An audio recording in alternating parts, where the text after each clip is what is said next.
आगे क्या कह रहे हैं परमात्मा जी। बहुत अद्भुत सत्संग है ये 19 मिनट का, संकेत ही संकेत दिए मालिक ने। परमात्मा आपको मोक्ष दे बच्चों, सुखी रखे, विकारों से बचावे, काल कष्ट से रक्षा करे। बच्चों, हम जिस समर्थ की शरण में हैं उसकी पहचान नहीं हुई थी और दास ने उसको ठीक से पहचाना। खूब क्या कह रहे हैं गुरुदेव भगवान। बच्चों, हम जिस भगवान की शरण में हैं उसकी पहचान नहीं हुई थी और दास ने उसको अच्छे से पहचाना है। अब भाई और बहनों, आप और हमें तो पता चल गया कि दास कौन है वर्तमान में। अरे दास तो आप और हम हैं। ये तो दासों के भगवान है सतगुरु रामपाल जी। तो जब तक हमें इनकी पहचान नहीं थी तब तक हम इनको दास मान रहे थे कबीर जी का। अब हमें पता चल गया कि सतगुरु रामपाल जी दास नहीं, ये तो दासों के भगवान है। और हमें यह भी पता चल गया कि सतगुरु रामपाल जी कहां कहां ये दास शब्द अपने लिए प्रयोग करते हैं और कहां कहां हम नीचों के लिए प्रयोग करते हैं। तो गुरुदेव भगवान कह रहे हैं कि बच्चों, अभी तक तो हमें भगवान की पहचान नहीं थी, हमें भगवान की समझ नहीं थी और दास ने भगवान को अच्छे से पहचाना है। ध्यान से सुनो। उसकी पहचान नहीं हुई थी, चाहे काल कष्ट से रक्षा करे। बच्चों, हम जिस समर्थ की शरण में हैं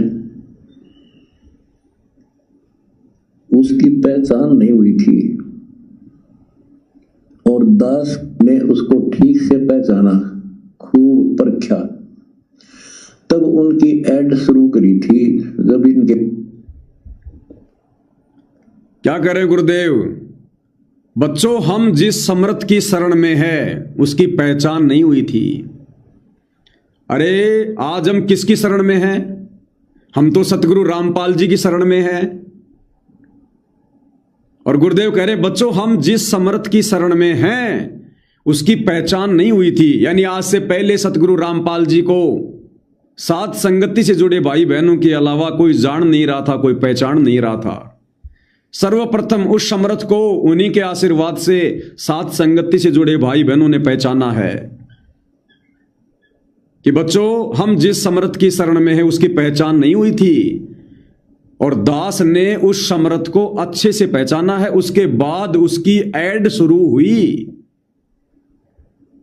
अब दास कौन? यहां परमात्मा ने इस कुत्ते पे संकेत कर दिया कि दास को सर्वप्रथम पहचान हुई। यानी सतगुरु रामपाल जी ने तो केवल हमें अपनी खुद की पहचान करवाई, जिस पहचान में वे 650 साल पहले बनारस में आए थे, काशी में आए थे कि Kabir is God, Kabir is God, Kabir is God. लेकिन गुरुदेव यहां कह क्या रहे हैं कि बच्चों, हम जिस समर्थ की शरण में हैं, अरे शरण में तो हम हैं सतगुरु रामपाल जी की। अब सतगुरु रामपाल जी खुद को भी कह रहे हैं कि हम जिस समर्थ की शरण में हैं। अब बताओ सतगुरु रामपाल जी किसकी शरण में है? कौन है वो भगवान जिसकी शरण में सतगुरु रामपाल जी है? जरा बताओ, कब उस भगवान ने आकर सतगुरु रामपाल जी को दीक्षा दी? कौन है वो समर्थ जिसने धरती पर आकर सतगुरु रामपाल जी को दीक्षा दी? अगर संगत मानती है कि वो समर्थ कबीर भगवान दाढ़ी मूंछ वाला है, तो उस समर्थ ने कब सतगुरु रामपाल जी को दीक्षा दी? तो यहां परमेश्वर हम भक्तों के लिए कह रहे हैं कि हम जिस समर्थ की शरण में हैं हमें उसकी पहचान नहीं हुई थी, हमें उसकी पहचान नहीं हुई थी। अब दास ने अच्छे से पहचाना है, उसके बाद ऐड शुरू हुई है। ये ऐड क्या है भाई और बहनों? परमात्मा ने ऐड शब्द का इस्तेमाल किया है। सर्वप्रथम भाई और बहनों, पूरे हिंदुस्तान में दैनिक भास्कर अखबार में हाफ पेज 18 लाख रुपए देकर 2022 में हम सतसेवक भाई बहनों ने गुरुदेव भगवान के शतगुरु प्रकट दिवस पर एड निकलवाई। और क्या लिखा था हमने? परमपिता परमात्मा सारी सृष्टि के रचनहार कुल मालिक कबीर परमेश्वर सतगुरु रामपाल जी भगवान, सारी दुनिया के सामने हमने सार्वजनिक तौर पर न्यूज़पेपर में हाफ पेज में पूरे इंडिया में 18 लाख रुपए देकर एड निकलवाई। जिस एड के बाद 2022 में शतलोक आश्रम वालों ने मेरे ऊपर गुरुदेव से मुकदमा करवाया। उसी समय 4 दिन बाद हमने हरियाणा में दैनिक भास्कर में फुल पेज में आगे पीछे, दैनिक भास्कर के बिल्कुल ऊपर के पेज में, फ्रंट पेज में, आगे पीछे पूरे पेज में 9 लाख रुपए देकर सतगुरु प्रकट दिवस की एड निकलवाई। गुरुदेव को साफ साफ भगवान लिखा गया वहां पर, क्योंकि सबसे पहले हम सतसेवक भाई बहनों ने अपने भगवान को जाना पहचाना, और फिर हम भगत भाई बहनों ने आपस में पैसा इकट्ठा करके, सेवा इकट्ठा करके हमने गुरुदेव भगवान की एड निकलवाई। नेपाल में हमने एड निकलवाई गुरुदेव भगवान की। कमला बहन ने क्या कह रहे हैं? परमपिता परमात्मा उस बात का जिक्र कर रहे हैं। हम जिस समर्थ की शरण में हैं उसकी पहचान नहीं हुई थी, और दास ने उसको ठीक से पहचाना, खूब परखा। तब उनकी एड शुरू करी थी, जब इनके गुणगान शुरू किए थे। वास्तव में देखा जाए कोई मेल नहीं था कि कबीर इज गॉड हो कबीर। वास्तव में देखा जाए, देखो भाई और बहनों, परमात्मा 2 तरफ से समझाएंगे। गुरुदेव ने बताया ना कि बंदी छोड़ कथा क्या कर रहे हैं, और कथा के माध्यम से समझा कोई और बात रहे हैं।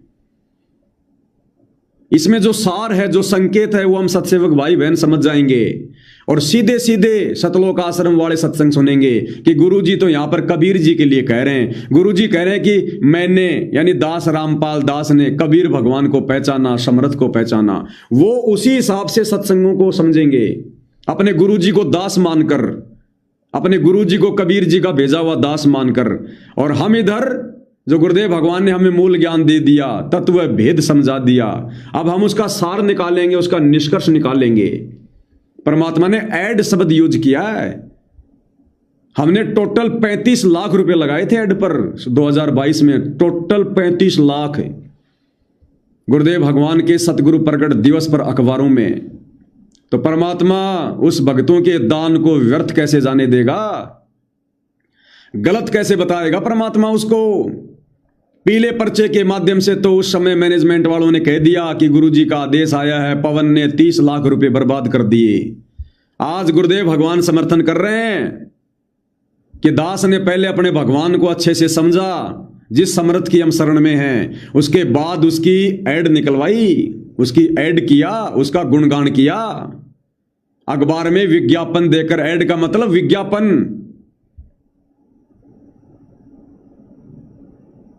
कोई यकीन भी नहीं कर सकता कि सतगुरु रामपाल जी को कोई भगवान कह सकता है, एक जाट को कोई भगवान कह सकता है। जैसे सतगुरु रामपाल जी ने कबीर को भगवान कहा। कौन कबीर? काशी वाला जुलाहा कबीर, झोपड़ी में रहने वाला कबीर, नीची जाति वाला कबीर। जब सतगुरु रामपाल जी ने बताना शुरू किया तो किसी को यकीन भी नहीं। ऐसे ही जब हमने एड निकलवाई और वीडियो बना बना के बताना शुरू किया कि सतगुरु रामपाल जी हैं वो कबीर, सारी सृष्टि का मालिक, तो लोग मजाक उड़ाते थे कि एक धनाना के रामपाल जाट को भगवान कह रहा है, ये परमात्मा कह रहा है। लेकिन हमें तो पता था कि वो कौन परम शक्ति है। और दास ने उसको ठीक से पहचाना, खूब परखा। तब उनकी एड शुरू करी थी, जब इनके गुणगान शुरू किए थे। वास्तव में देखा जाए कोई मेल नहीं था कि कबीर इज गॉड हो कबीर। और कोई मेल नहीं था कि वास्तव में संत रामपाल भगवान होगा। कौन रामपाल? गांव धनाने का रामपाल। दुनिया जिसको अपने जैसा व्यक्ति मान रही है, एक मानुष मान रही है, कोई मेल नहीं था। दानक जुलाहा काशी वाला। बच्चों, काल ने जो कहा था भगवान से, अब ध्यान से सुन लो आगे भाई और बहनों, बहुत संकेत हैं। काल ने क्या कहा था भगवान से? कौन से भगवान से? सतगुरु रामपाल जी भगवान से, जब ये जोगजीत रूप में आए थे। काल ने जो कहा था भगवान से कर दिया कि 3 युगों में जीव कम ले जाना या दया करियो, चौथे युग कलयुग में आप कितने ले जाना। जोर जबरदस्ती मत करना, अपना ज्ञान समझा के अपने पक्ष में करके तब ले जाना। क्या कहा काल ने कि परमात्मा 3 युगों में जीव कम लेकर जाना, चौथा युग जब कलयुग आवे जितने मर्जी ले जाना, और अपना ज्ञान समझाकर अपने पक्ष में करके लेके जाना। आज सतगुरु रामपाल जी के पक्ष में कौन है? केवल साध संगति से जुड़े सत्सेवक भाई बहन अपने गुरु जी के पक्ष में खड़े हैं। बाकी पूरे विश्व की संगत, सतलोक आश्रमों से जुड़ी संगत, सतगुरु रामपाल जी का खुद का कलयुगी परिवार आज काल के पक्ष में खड़ा है। अरे सतगुरु के पक्ष में कौन होगा? जो सतगुरु के बताए रास्ते पर चलेगा, जो सतगुरु के द्वारा बताई गई मर्यादा में रहकर भक्ति करेगा, जो अपने गुरु के वचन की लाज रखेगा, वो होता है सतगुरु के पक्ष में। इन आश्रम वालों ने तो 11 साल में गुरु ज्ञान की धज्जियां उड़ा दी, गुरु मर्यादाओं की धज्जियां उड़ा दी। ऐसा कौन सा नियम है जो इन्होंने नहीं तोड़ा हो? ऐसी कौन सी मर्यादा है जो इन्होंने खंडित ना करी हो?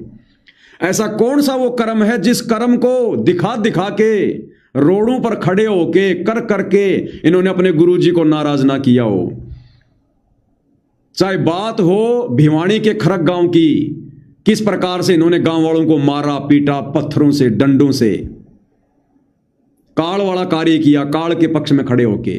अभी थोड़े दिन पहले आपने देख लिया होगा, माता बहनें रोड पे खड़ी होके हाथों में चूड़ियां दिखा रही हैं, बिंदी दिखा रही हैं, सिंदूर दिखा रही हैं, नाक में सोना चांदी दिखा रही है, कानों में दिखा रही है, पैरों में दिखा रही हैं कि हम तो सब कुछ पहनते हैं, हमारे गुरुजी मना नहीं करते।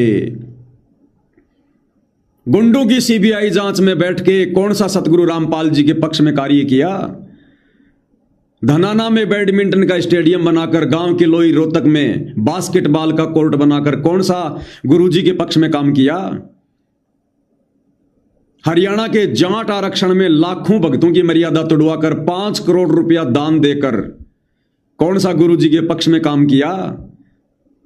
2019 में कांग्रेस सरकार की रैली में संगत को धक्के खिलाकर, कांग्रेस सरकार को डरा धमका के वोट डलवाकर, और उस भूपेंद्र सिंह हुड्डा को वोट डलवाकर, जिस भूपेंद्र सिंह हुड्डा को सतगुरु रामपाल जी ने करोथा कांड का मुख्य दोषी बताया, कौन सा सतगुरु रामपाल जी के पक्ष वाला काम किया?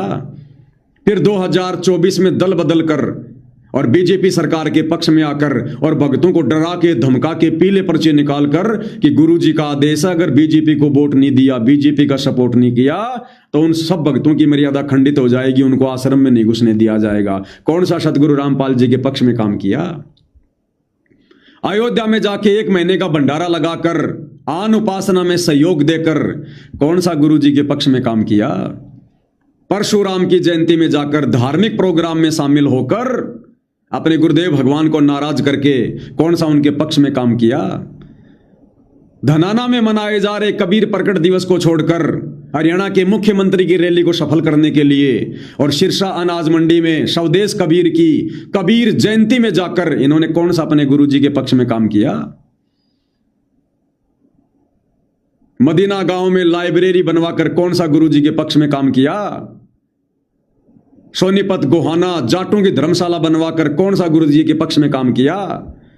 अन्नपूर्णा मुहिम के तहत गांव गांव जाकर राशन बांटकर लोगों के मकान बनाकर, जो इस भक्ति मार्ग में नहीं है, ये व्यर्थ का दान धर्म इस मार्ग में नहीं चलता, कौन सा गुरुजी के पक्ष में काम किया? और दुनिया भर के कुकर्म जिनकी गिनती नहीं है, कभी किसी गौशाला में 12 लाख दे रहे हैं, कभी किसी गौशाला में 10 लाख दे रहे हैं, कभी किसी गौशाला में जाकर भंडारा कर रहे हैं। ये कौन सा गुरु जी के पक्ष वाला काम किया? परमात्मा के यथार्थ मिशन साध संगति में रोड़ा अटकाकर, साध संगति में जाकर बाधा उत्पन्न करके कौन सा गुरु जी के पक्ष में काम किया? सतगुरु रामपाल जी के सतमार्ग पर चलने वाले भक्तों पर मुकदमा करके जेल करवाकर, अरे कौन सा सतगुरु के पक्ष में काम किया? तो काल ने क्या कहा था कि आप नीचे जाओगे, अपना ज्ञान दोगे, लेकिन परमात्मा जोर जबरदस्ती मत करना, अपना ज्ञान समझाकर अपने पक्ष में करके फिर सतलोक लेकर जाना। तो अपना ज्ञान गुरुदेव भगवान ने 1994 से 2014 तक दिया।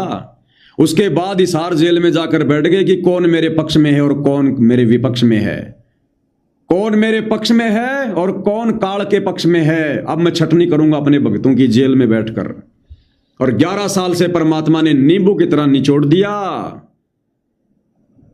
आज भले ही मान बढ़ाई वश गुरु का परिवार और गुरु के परिवार के पीछे अंधी होकर चल रही लाखों की संगत ये स्वीकार ना करे, लेकिन उनकी अंतरात्मा को पता है कि साथ संगति वाले भाई बहन अध्यात्म में कहां बैठे हैं और हम लोग कितना बड़ा धोखा खा गए हैं। तो आज 11 साल से गुरु जी के पक्ष में कौन? साथ संगति से जुड़े भाई बहन, जिन्होंने मर्यादाओं के लिए, गुरु वचन को निभाने के लिए एडी से चोटी तक का जोर लगा दिया, और आश्रमों से जुड़े भाई बहनों को समझाने के चक्कर में अपने ऊपर मुकदमे लगवाए, जेल तक भोगी, मार पिटाई तक खाई, लेकिन पीछे नहीं हटे। जैसे हमारे गुरुजी पीछे नहीं हटे, जैसे हमारे गुरुजी अपने आप को स्वयं कबीर भगवान होते हुए, अपने आप को काल लोक के नियम अनुसार छुपाते हुए कि बच्चों मुझे अपने कबीर भगवान पर पूरा विश्वास है, दृढ़ विश्वास है, मरूंगा तो उन्हीं के चरणों में मरूंगा। ऐसे हम सत्सेवक भाई बहनों ने अपने असली भगवान कबीर भगवान सतगुरु रामपाल जी को पहचान कर यह दृढ़ विश्वास किया कि मर्यादाओं में चलेंगे तो सतगुरु रामपाल जी भगवान की मर्यादाओं में चलेंगे, आधार बनाकर चलेंगे तो सतगुरु रामपाल जी के परिवार को नहीं, सतगुरु रामपाल जी के तत्व ज्ञान को आधार बना के चलेंगे। चाहे कुछ भी सहन करना पड़े, लेकिन हम पीछे नहीं हटेंगे, कायर नहीं कहलाएंगे। कबीर का मार्ग कठिन है नहीं कायर का काम, इस पर चले कोई शूरमा या आठों पैर संग्राम। तो कौन है सतगुरु रामपाल जी के पक्ष में? सतगुरु रामपाल जी का परिवार काल के पक्ष में 11 साल से, सतगुरु रामपाल जी की सतलोक आश्रमों से जुड़ी संगत काल के पक्ष में कौन सा कार्य किया जो गुरु को प्रसन्न करने वाला हो? जरा एक तो बताओ। तो आज परमेश्वर ने काल के साथ जो एग्रीमेंट किया था कि अपना ज्ञान समझाकर अपने पक्ष में करके लेकर जाना, आज परमेश्वर ने अपना ज्ञान समझाकर और हिसार जेल में बैठकर अपने पक्ष में अपनी आत्माओं को कर लिया। अब इन्हीं आत्माओं में से परमात्मा सतलोक लेकर जाएगा, इन्हीं आत्माओं में से। जोर जबरदस्ती मत करना, अपना ज्ञान समझा के अपने पक्ष में करके तब ले जाना।